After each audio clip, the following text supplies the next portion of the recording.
The Times Square debt clock.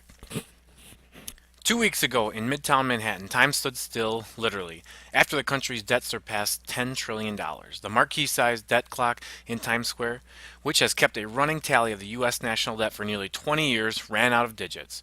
For a nation already struggling with a bleak economic reality, it was a less than reassuring display.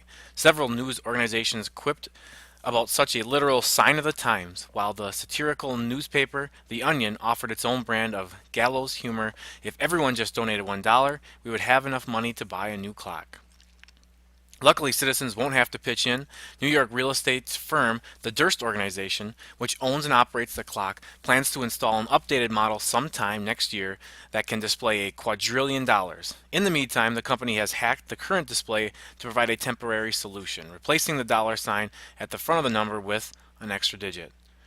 The late real estate mogul Seymour Durst first erected the clock on February 20th, 1989, to call attention to the consequences of Reaganomics. At the time, the country had a national debt of $2.7 trillion.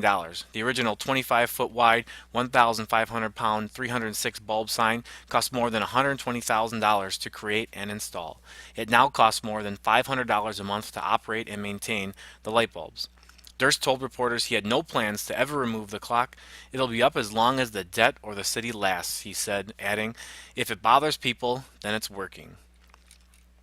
A tireless and outspoken critic of government waste and intervention, Durst routinely purchased space on the front page of the New York Times to run what he liked to call bottom lines, rants that ran along the bottom of the page like stock tickers.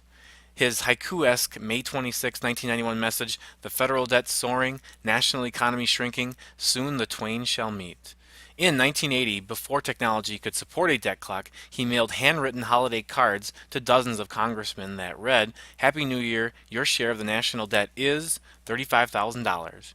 When technology finally caught up with his vision of a fiscal odometer, Durst's clock included a smaller counter that tracked each American family's share, which in 1989 added up to $49,466. At last count, the figure stands at more than $86,000. This is not the first time the clock has experienced technical difficulties. In 1991, Durst had to remove and revamp the clock so it could keep pace with the national debt's $13,000 per second increase. Interest payments on the national debt are becoming the largest federal expenditure, he noted at the time. Before his death in 1995, the amount began accumulating so fast that the last 7 digits became totally illegible. At one point, the surge actually crashed the computer that calculates the billboard's numbers. On September 7th, 2000, Durst's son Douglas, who now serves as the company's president, hung a red, white, and blue curtain over the sign. The ceremony not only marked what would have been his father's 87th birthday, but also an historic moment in U.S. history. The national debt was shrinking. Because the clock wasn't built to count backwards, Durst pulled the plug. Just 2 years later, following the burst of the dot-com bubble and the economic fallout of 9/11, he turned it back on. The billboard has ticked forward ever since. Over the past 20 years, the digital alarm clock has been moved 4 times to make way for bulldozers and wrecking crews. Today it hangs near the entrance of the city's IRS office. Said the younger Durst in an interview with Time, we thought it was a fitting location.